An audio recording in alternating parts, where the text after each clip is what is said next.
Hey everyone, you're listening to the Her Head in Films podcast. I'm your host. My name is Caitlin. In this podcast, I share my personal musings and feelings about cinema, usually art house and world cinema. If you're new to the podcast and you don't know who I am, as I said, my name's Caitlin. I am a writer, a blogger. I consider myself a dreamer. I love literature, art, poetry, and in the last few years I've developed an obsession with cinema, especially art house, world cinema. And I live in a rural area in the South here in the United States, and I don't really have access to any kind of cinephile culture. I don't have an art house cinema nearby where I live. So I really don't have anyone to talk to about films or any way to share my passion for them. And so I created this podcast as an outlet for my thoughts and feelings about the various movies that I watch. If you're a returning listener, I really appreciate that you are listening to the podcast and that you enjoy the episodes. That means everything to me. And I really like to think of this podcast as a way of reaching out, a way of trying to connect with people. This podcast does have a Patreon, so that those of you who listen, if you want to, you can financially help to sustain the podcast. I've done about 20 episodes, so I've used up a lot of storage and stuff, so I am having to pay to continue the podcast. And so you can find my Patreon at patreon.com/herheadinfilms. At different amounts, you can really become part of the podcast. You can vote on things that I review. You can recommend a film to me and I'll review it. You can get a postcard from me. So there's different levels that you can do your pledge at, and you can really be part of the podcast, which is what I would love for you to do. For just $1 a month, you get access to patron-only content on the website of patreon.com. And I have a mini podcast that I've started where I'll do shorter episodes that are maybe 10 to 15 minutes long. And I also am going to try to post some reviews and some different stuff, some goodies and that you can take advantage of. There's also one level that you can donate for, and that's to get a shout out on the podcast. So I would like to give a shout out to 3 patrons, Carolyn, Michelle, and Jesse. Thank you so much for being patrons of the podcast, and I really do appreciate you. And yeah, it's amazing to see the support that I do receive for the podcast, and to see maybe the impact that it's having on other people. That's a really amazing, moving, touching thing for me. So thank you, Michelle, Carolyn, and Jesse. You're all really wonderful, and I appreciate you.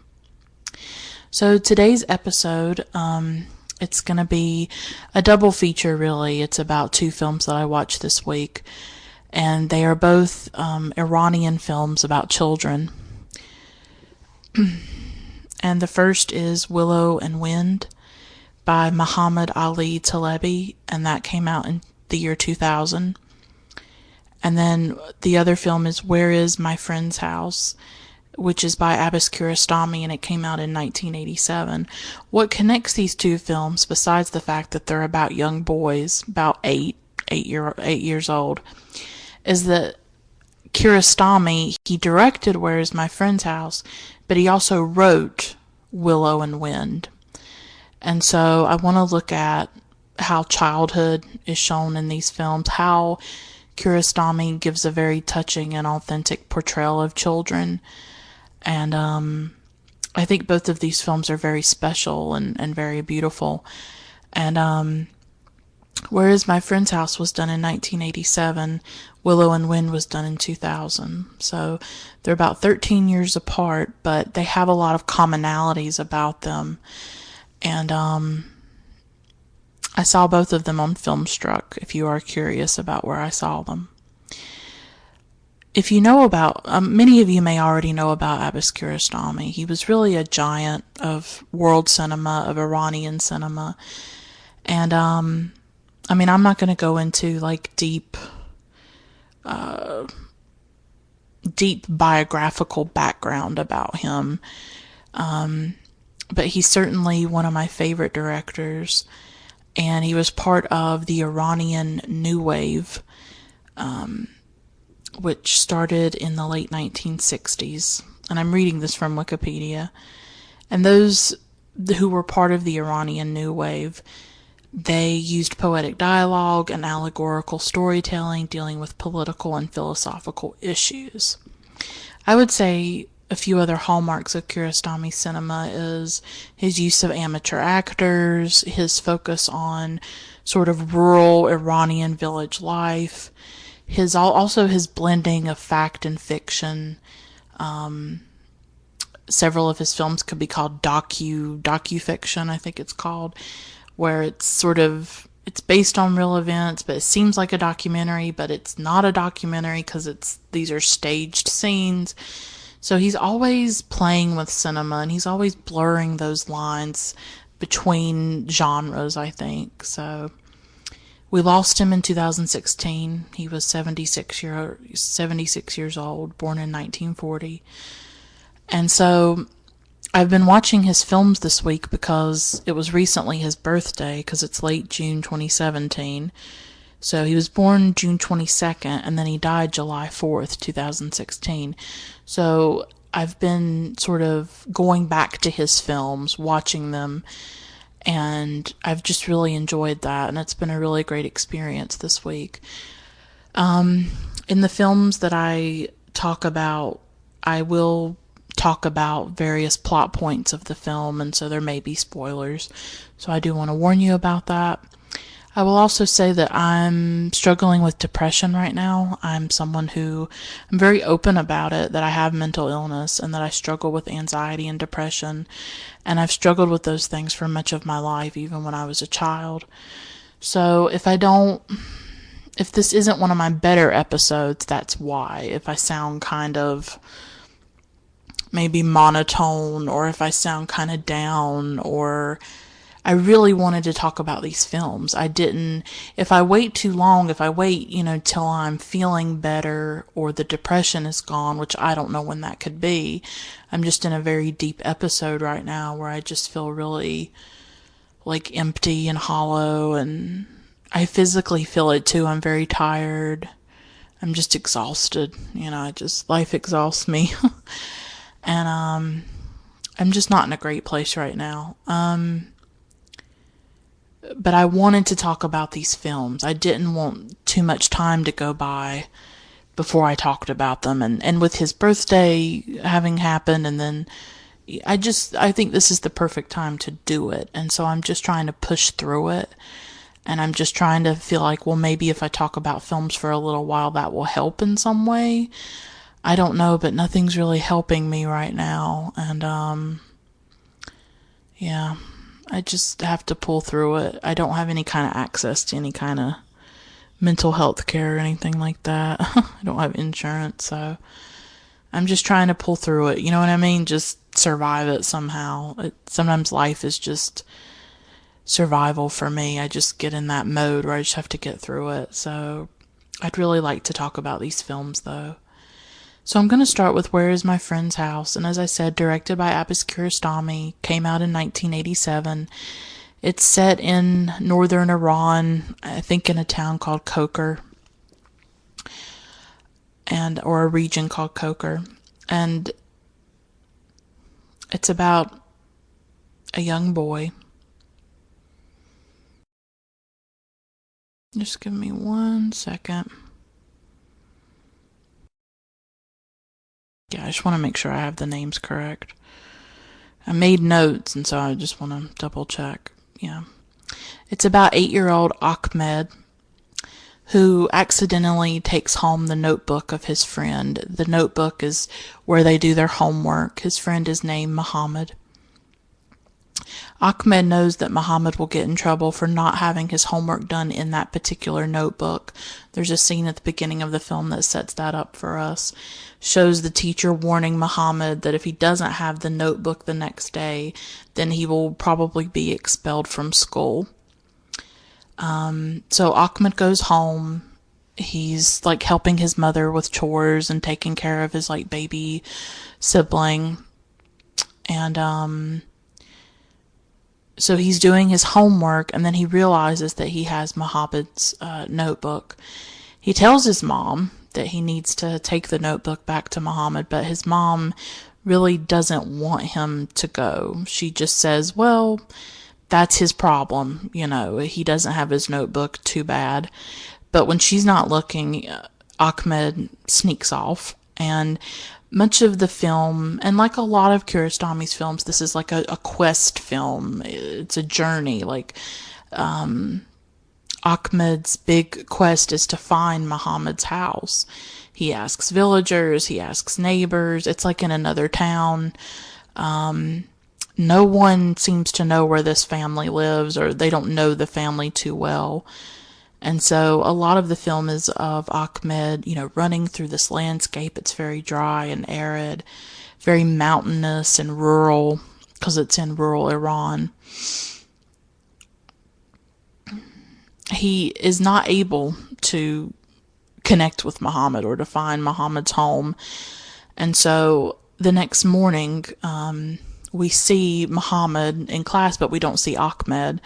And so the teacher's going around checking the homework, and it's like, it's a very tense moment. You're like, what's going to happen here? This little boy doesn't have the notebook. Is he going to be expelled? Well, just in time, Ahmed arrives, even though he's a little late, and he has both the notebooks, and he ended up doing Muhammad's homework for him.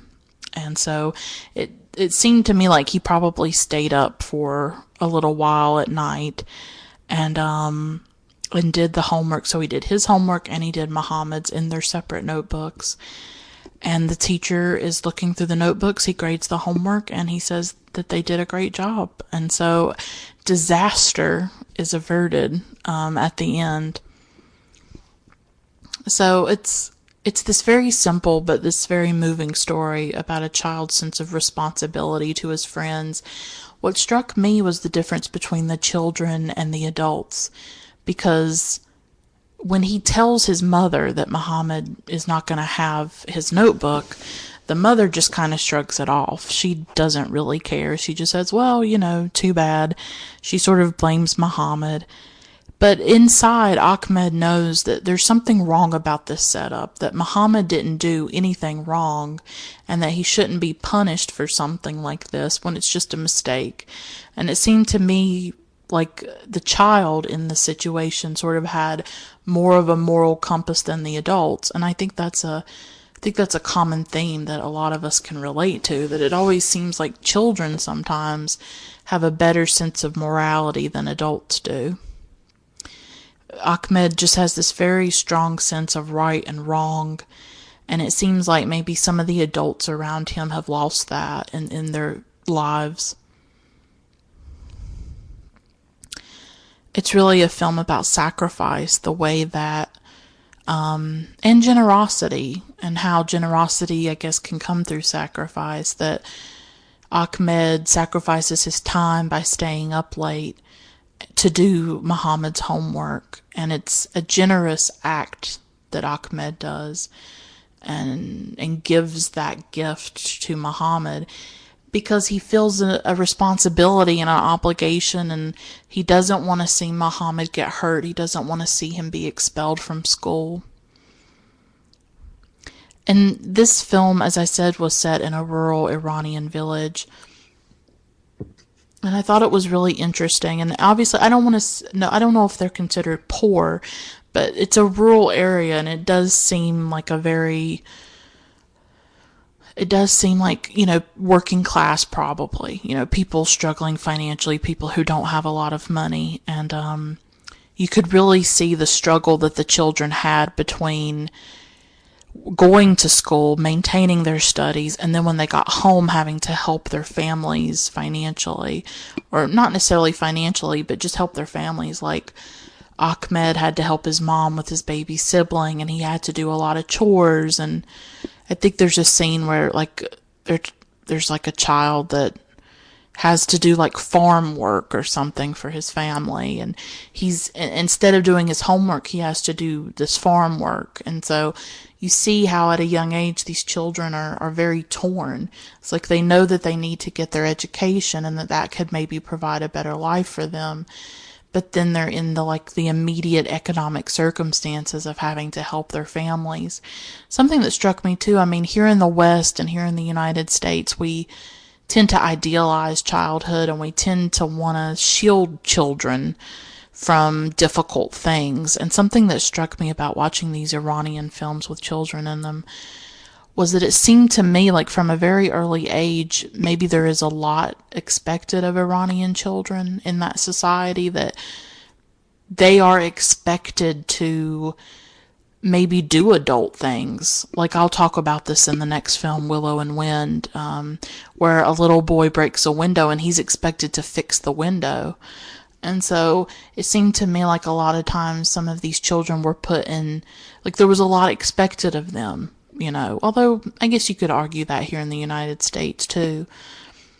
But they had a lot of pressure on them as children, it seemed like, and they felt to me like they were already like little adults, and that was just something that came off to me. I was really impressed with Ahmed's sort of persistence. Like, even when he's running around, he's asking people where Muhammad's home is, and he can't find it. He doesn't have directions. He doesn't have an address. He is just so persistent and doesn't really want to give up. And even when he's not able to find the house, he comes up with another solution of, well, I'll do the homework for both of us, and then that'll be a way to solve the problem. Just shows that resilience of children, I think. I mean, I myself, when I was watching this, it sort of reminded me of like when I was in school, and I think we all had that dreaded moment when the teacher would come around and they were checking to see if you had done your homework. And I mean, it could be a really humiliating moment if you'd forgotten to do it, or maybe you weren't able to do it, and sort of this sense of like public shame. And you see that in the opening scene with Muhammad, that he's being singled out by the teacher, and it's this very vulnerable moment for him. And he's crying. I mean, he's just sitting at his desk crying. It's like, I don't know if I've seen a child be quite that vulnerable in a film. And to see a little boy cry, it's not something that we often see. And you really, I think that hammers home the desperation of the situation, so that when Ahmed is trying to get the notebook to him, you realize that the stakes are very high. I mean, I thought it was a bit extreme, just because a kid doesn't have a notebook, that you would expel them. I mean, that sort of shocked me a bit. It just felt very harsh to me, But those were just the expectations, I guess, that were placed on children at that time.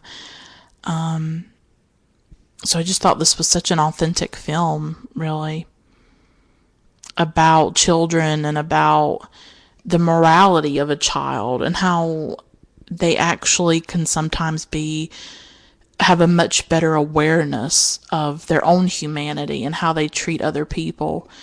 I mean, I don't think it's any surprise that with a lot of these political movements, if you see like the way millennials, I think there have been articles written about how millennials are we're very politically engaged and very anti-capitalist and very like, wanting universal health care and wanting a fair wage, the fight for 15. And I don't think it's any surprise that younger people have those views, because I just think when you're young and you're a teenager, and I think a lot of people lose it as they get older unless they try to hold on to it, you have this sense of empathy, I think, and you have this sense of outrage, and you have this sense of, why is the world the way it is, and how can we change it? A lot of people will see certain issues and say, well, that's just the way life is. That's just the way the world is. I would say that's probably 95% of the people at this point. But there's those of us, maybe we're holding on to something from our childhood where we're still outraged, where we're like, well, why does it have to be that way? And why can't we change it?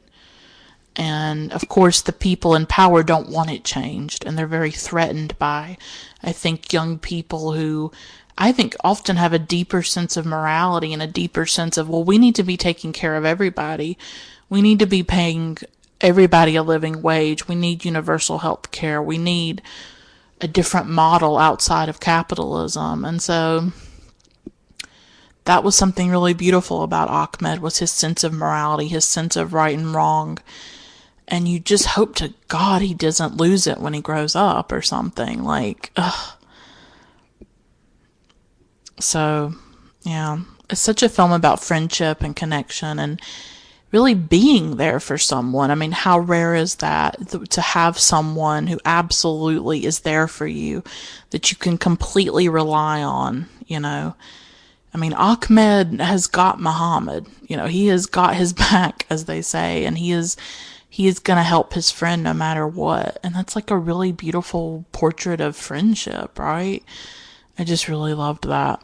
I really loved this film. And it's interesting, when Kiarostami died last year, I watched a documentary that showed how he went back to, I think, maybe not the exact village, but he went back to meet the actor who played Ahmed, and his name was Babak Ahmedpour. Yeah, Babak. I'm not sure how to pronounce that. Babak.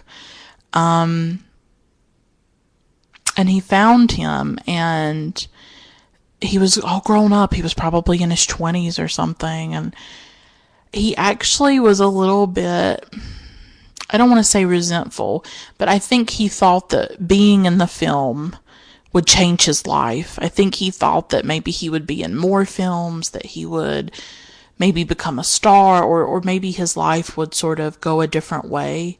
And it hadn't. I think he was sort of at an ordinary, regular job. And I mean, I wouldn't say he was mean or anything, or hateful towards Kiarostami, but I got this sense that he was a little bit ambivalent about his fame, because he was, I guess, famous for being that child in that movie, but he hadn't been in a lot of other films. I mean, he's in Through the Olive Trees, which is another film that Kiarostami did in 1994.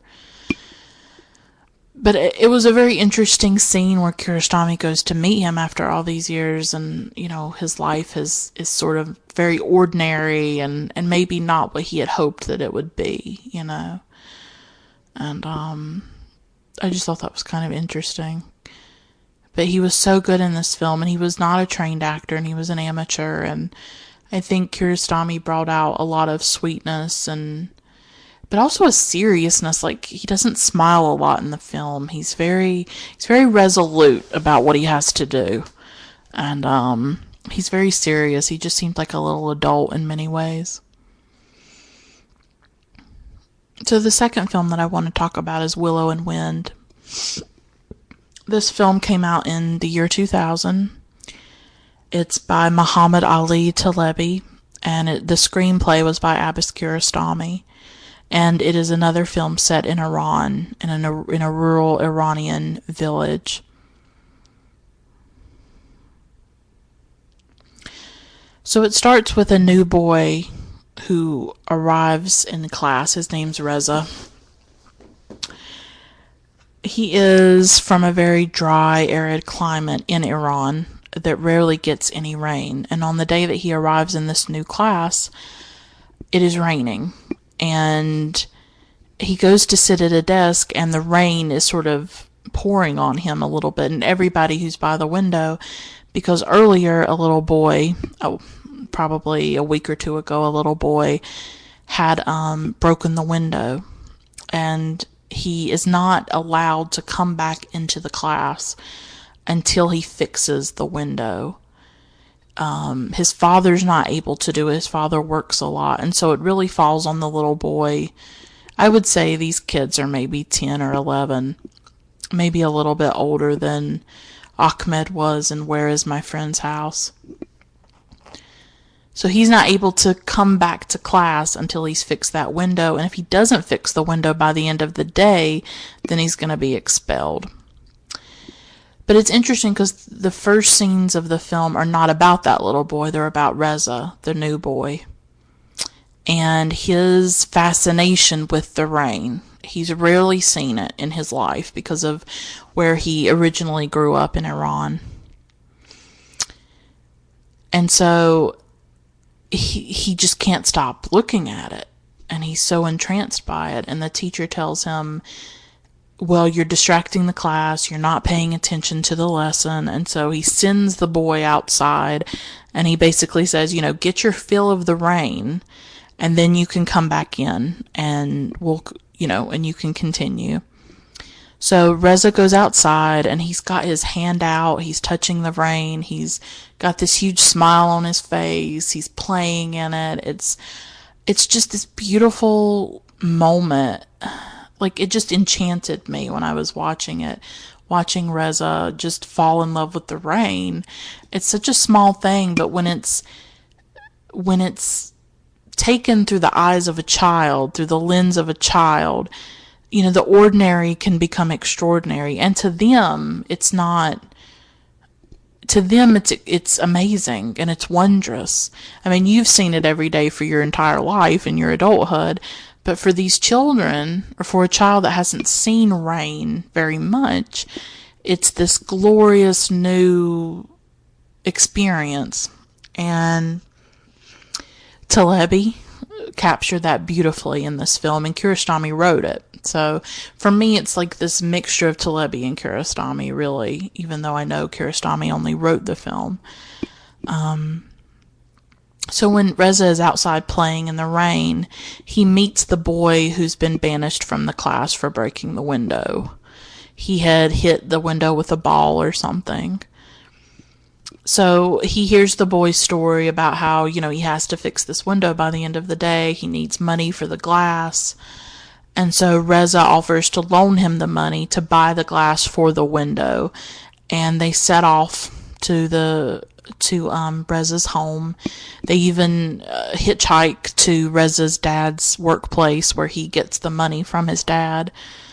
And so at that point, Reza is no longer in the story. So he's really just he's someone who helps facilitate the little boy in buying the glass and gives him the money for it.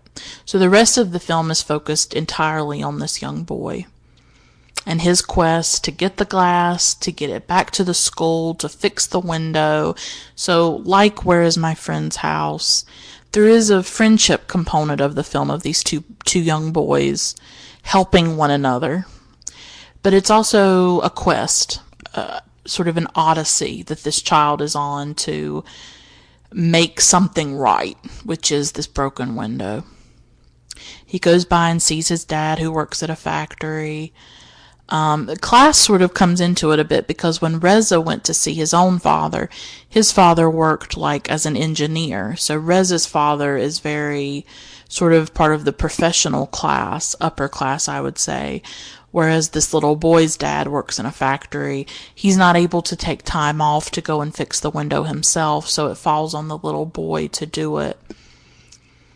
So the little boy gets the glass, and then there's this amazing section of the film where he has this pane of glass that he's carrying through the rugged rural Iranian landscape. As it's raining, as it's windy, it's this very perilous and arduous journey that this child is going on. Again, I told myself, I was like, why would you expel a child over this?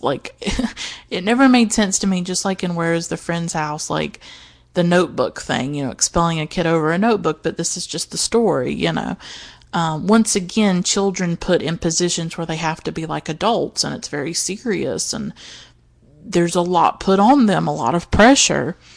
So this kid is carrying this glass through wind, through rain, through, hills and valleys.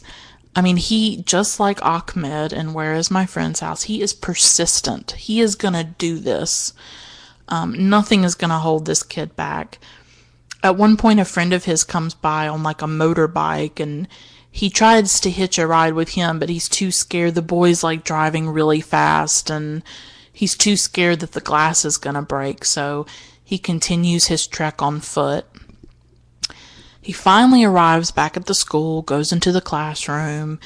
And the window is really high up. There is just obstacle after obstacle for this kid to do this. And he stacks benches on the table to get to the glass. And he is just determined to get to it. It's really high up. I think at one point he falls. And he's trying to install the glass. He needs a hammer to nail it in place. The hammer dropped on the floor. He thinks the glass will hold while he goes down and gets the hammer off the floor. He thinks he can do it, but of course it doesn't. Boomer! Boom boom!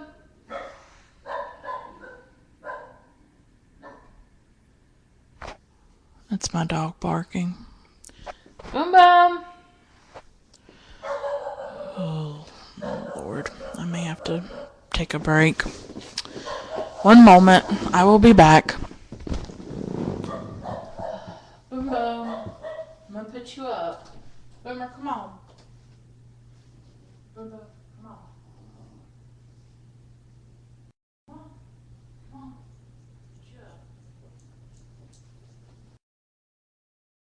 Interrupting my podcast. Go up. Thank you.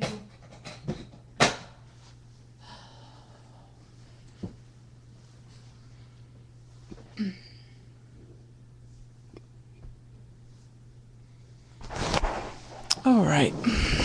I'm back. Alrighty. The show must go on. The podcast must go on. Okay. So the glass shatters, and when this happens, my heart sank. The little kid, the look of despair that comes over his face. He's just, for a moment, he is just completely, crestfallen that the glass has broken. But he sees the clock, and the man that made the glass for him, that cut it, he doesn't go home until 7 o'clock or something, and it's not 7 yet. I think it's 6:30 or 6. And so he knows it's still possible that he could get back. So he's got to go all the way back across this terrain, get to the man who makes the glass and cuts it. And of course he doesn't really have the money, so I don't know how he's gonna pay for it, but he's gonna do it. He starts running. He finds a kid on a motorbike. It might have been the same kid from before. And the sky has turned pink. It's got all these gorgeous clouds, and he hitches his ride, and he is off to do that journey all over again. It's actually a really amazing moment at the end of the film. Because you think he's going to give up. I think most people would have. I think I probably would have. I don't think I would have done that journey to begin with, really. But this kid is just so persistent. And that's the thing about kids, is that I think at a certain age you are very resilient, or you're more resilient than you think. I look back at things that I did as at 8, 9. Boomer, stop. Boom, boom. Boomer. Shh. Shh. Everything's okay. Alright. My dog will not stop barking today. Where was I? Yeah, I marvel at things that I did when I was 8, 9, 10. How I just had no inhibitions or anything. And I just think back and I'm like, I can't believe I did that at that age. I would never be able to do that now.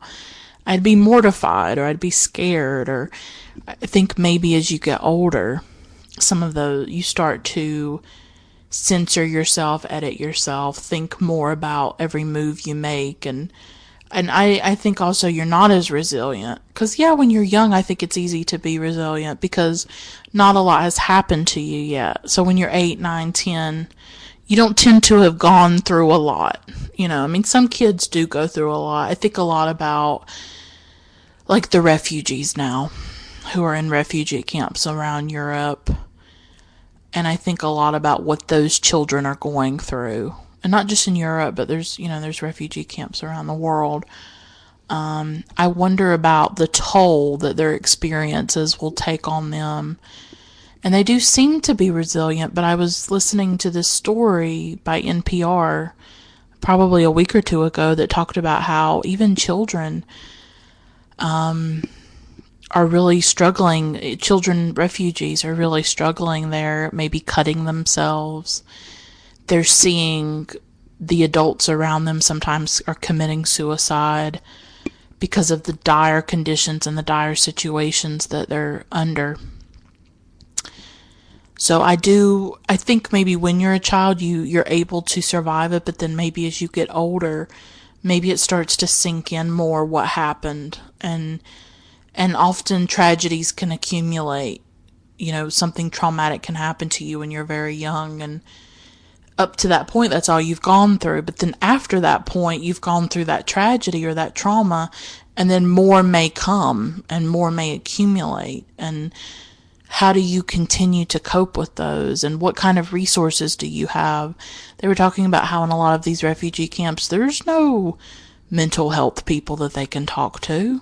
There's no one for them to turn to. There's certainly not the resources available to them to help if maybe they're having depression or anxiety or PTSD or any number of things that they could be experiencing because of what they've been through and what they continue to go through. I can't imagine going to another country where I don't know the language, and maybe the populace there is very hostile to me, and I'm living in squalor, and I'm living in degrading conditions in a camp, and I can't imagine the toll that takes on the mind and the body. So, I mean, I think children are resilient to a point, but I think some children go through really traumatic things too. But this is a story really about a kid who's just incredibly persistent and strong, and he's just not going to give up on his quest to fix the glass window. And so he's a lot like Ahmed in that way from Where is the Friend's House. I want to linger a bit on the opening scene with Reza watching the rain. I just really loved it. And it just, like I said before, it was enchanting to me. It reminded me of a field trip that I went on in middle school. And I still remember it. I'm not exactly sure where we went on the field trip. That has completely gone away. But I remember that I was sitting alone on the bus, and these field trip buses, usually it's like 2 people to a seat. But I was sitting by myself because I didn't have any friends growing up. I was very alone, and people didn't want to sit with me. People didn't want to. I would often sit alone at lunch, and yeah, I mean, it still hurts in a way because I think that loneliness persists even into my adulthood. I'm 27 now, and so I've just always had this distance from people not wanting to be around me or to want to know me or talk to me, or so I've just always been very alone in my life. And so this is an example of that, where I was sitting on this bus alone, and it was raining, and I remembered that I was looking out the window because I always loved to sit by the window when I was sitting on a bus like that. I always wanted the window seat because I just loved to look out the window at the world, and as the world passed by and stuff, and watch people. And I remember looking at this window, and the rain was falling on it, and I remember being very entranced by the water droplets on the glass, and it just entranced me, and it was just a very intense sensation that I had of the beauty of these water droplets and of the rain. And just, I think in that moment, I was so alone.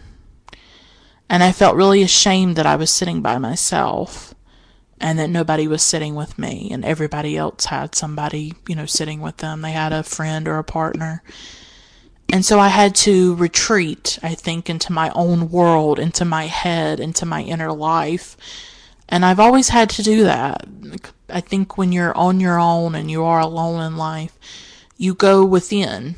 You go into your imagination, you go into your mind, you create a very, I think, rich inner world and inner life in order to cope with your loneliness and your marginalization and the ways in which people silence you and make you invisible. And I think that's what I was doing, is that this was almost like my coping mechanism, that instead of staring at that empty space beside of me in the seat, I stared at these water droplets and tried to feel some kind of connection with that and with the rain and the water, and it helped I think take my mind off the hurt of the experience and the marginalization that I felt. And of course, me sitting there falling in love with water, droplets, and rain was probably the reason I was sitting alone. I was a very different person. I still feel very different and very... I don't want to sink into this special snowflake thing. Like, oh, I'm so special, I'm so much better than everybody else because I'm artistic and creative. I don't want to put it that way. I was who I was. I was really serious.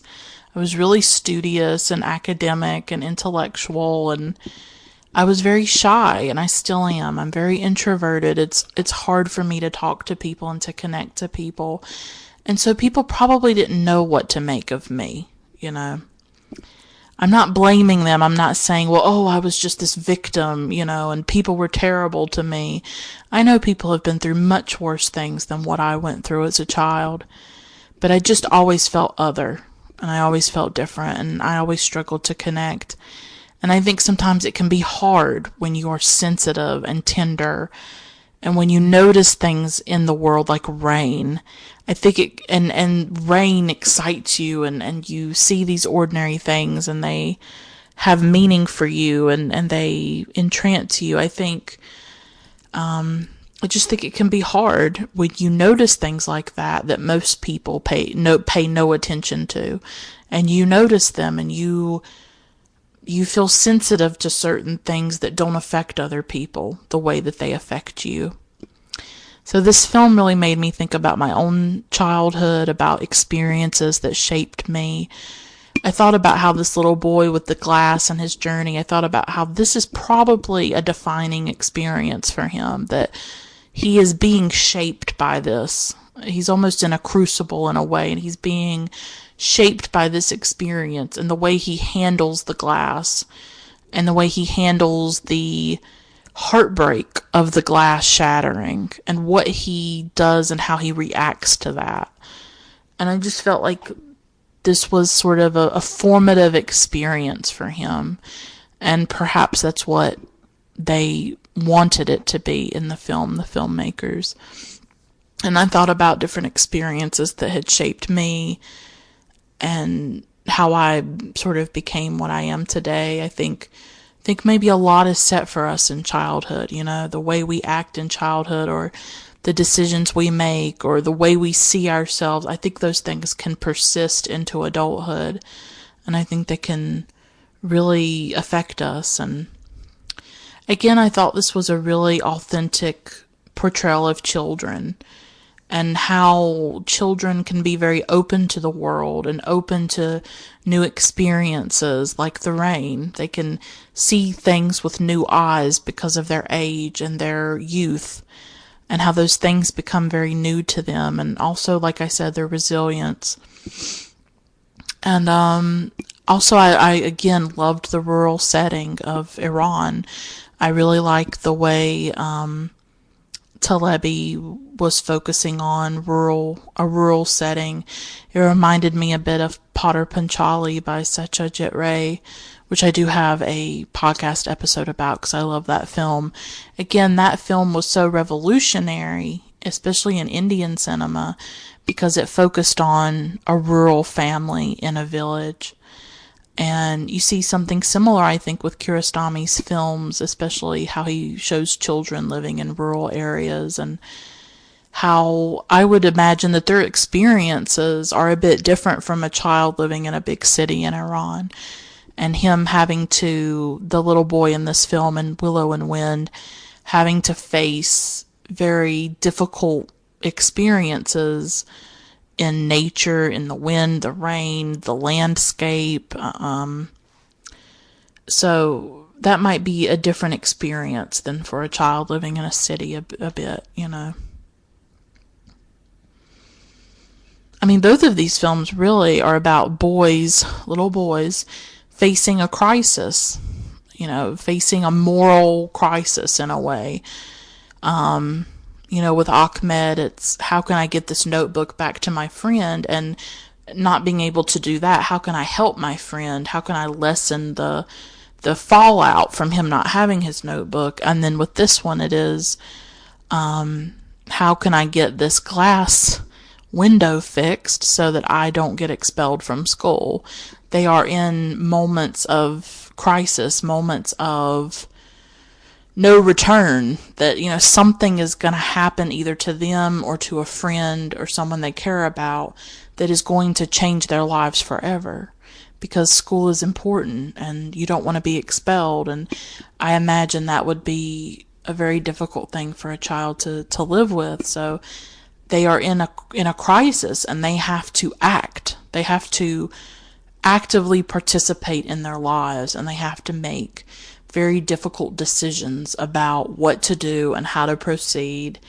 And they have to listen to themselves and listen to their own moral voice and their moral compass.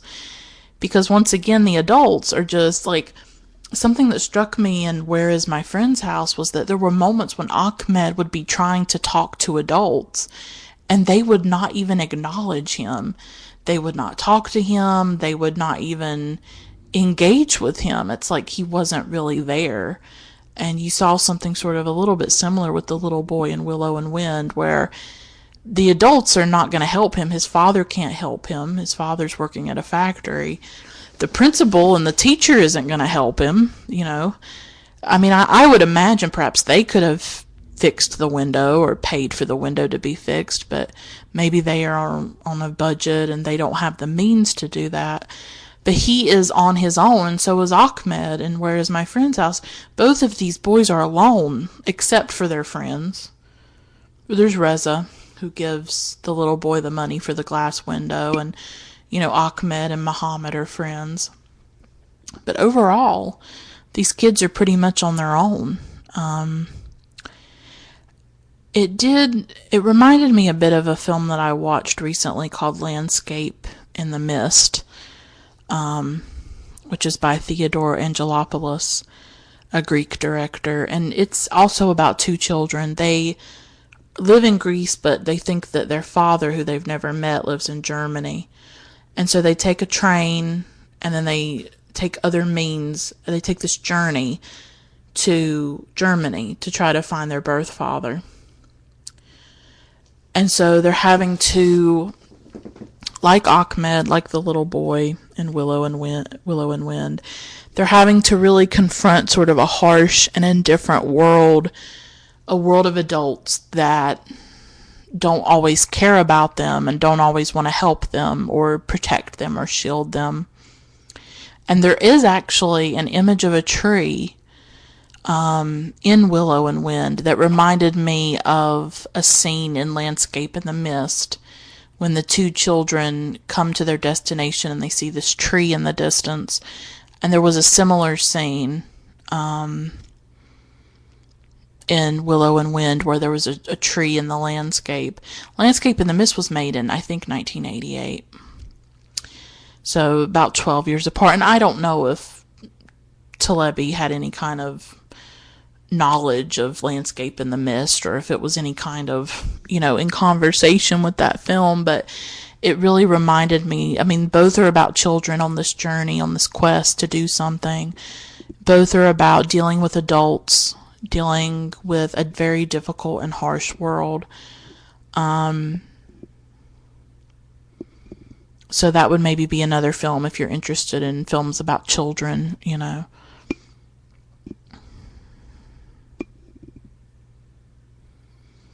Overall, this film kind of ends on a hopeful note. It really ends with hope, the hope that he will get another pane of glass and he will be able to install it in the window, and he won't be expelled. So there's this sense that hope is there, that all is not lost, and that he's not going to give up, and he himself has the hope that he's going to be able to change the glass. But of course, like a lot of, well, I mean, Kiarostami wrote it, so it's like I'm always thinking about Kiarostami. There's this open-ended ending where you don't know. He may change the glass, he may not. It may not work out for him.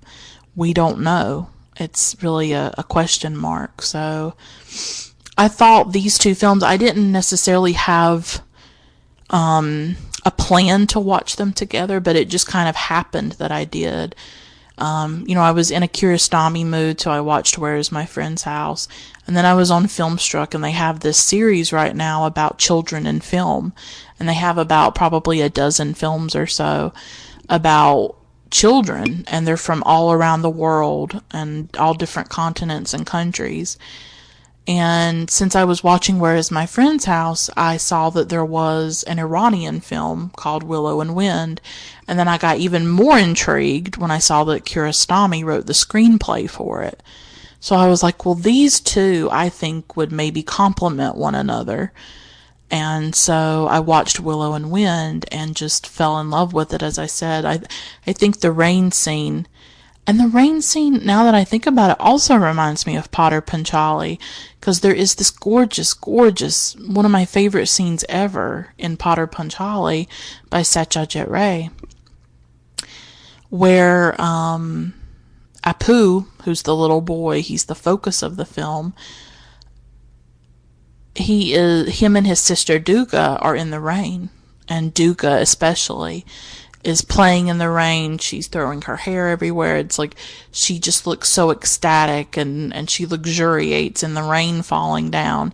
And so it's also this moment in cinema of children just being so open to nature and so open to these ordinary experiences and making them extraordinary through their reaction, through their ecstatic, elated reaction to them. And so the same way that Duga is really in love with the rain and loves playing in the rain, you see that with Reza in Willow and Wind, where he's standing outside. At one point, he's got his hands out. He's like twirling. He's like going in circles in the rain. Maybe he's not going in circles, but he's standing out in the rain with his arms out. Like, he's just so in love with it. He's just so amazed by rain, you know. And that's a really interesting connection that I hadn't thought of until just this moment. But those two scenes, and how I'll probably always love both of those. I love the rain. There is something about the rain that's I don't know. I don't know how to talk about it. I loved the rain when I was a child. I always wished that I could go out and play in the rain, but it just seemed odd to do that, you know. I always thought people would look at me strangely, like, why is she out in the rain? But I always wanted to. Sometimes at night, when it was dark, you know, and it would be raining when I was at my house, when I was at home. I recently lost my house, actually, the last few years. I had to move to another state, and that's been a difficult experience that I've been thinking about a lot lately with my depression and stuff, of losing a home, losing your roots, losing the place where you lived your entire life, because I lived there for 26 years of my life. In that one home, I lived there with my father, who passed away in 2006. I grew up there. All my memories are there. I had to leave a lot of possessions and belongings behind. I lost a lot. Like, it has completely destabilized me in a lot of ways, and I've really been struggling to deal with it. And so I used to love listening to the rain as it would hit the ceiling in our house. We live in an apartment now and in another state, like I said, and you can't hear the rain as much because we're not on the top level, we're on the bottom level. So I don't get to hear the rain on the roof anymore. I sometimes hear it at the window. But when I was at home, I used to go out on the porch sometimes and just stand there and put my hand out, and I would touch the rain, and yeah. Yeah. I remember doing that. Just alone in the darkness, feeling the rain on my skin. And then the way it would make the earth smell and the air smell after it rained. I always loved that. It releases this perfume almost that just envelops you. It's really beautiful.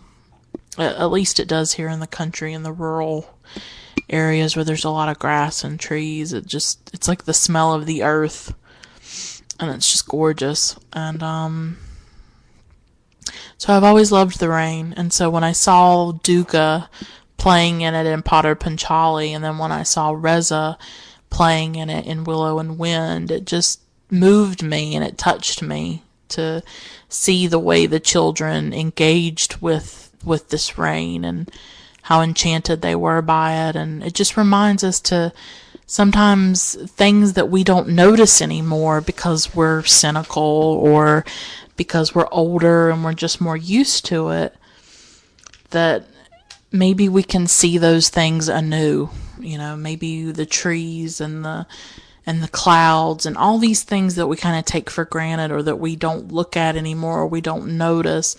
Then maybe sometimes what a great film can do, or a great book, or sort of any work of art, is it can refocus our attention back on those things that we overlook and that we don't pay attention to anymore.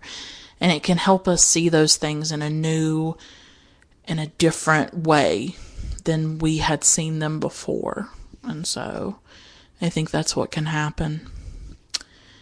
But anyways, I'm going to stop here. I think I've said everything I wanted to say about these two films, and I really enjoyed them. Loved their depiction of childhood, of morality, of friendship, of all these things. Everything I've talked about. So I appreciate you for listening. Thank you so much. Until next time, keep watching great films.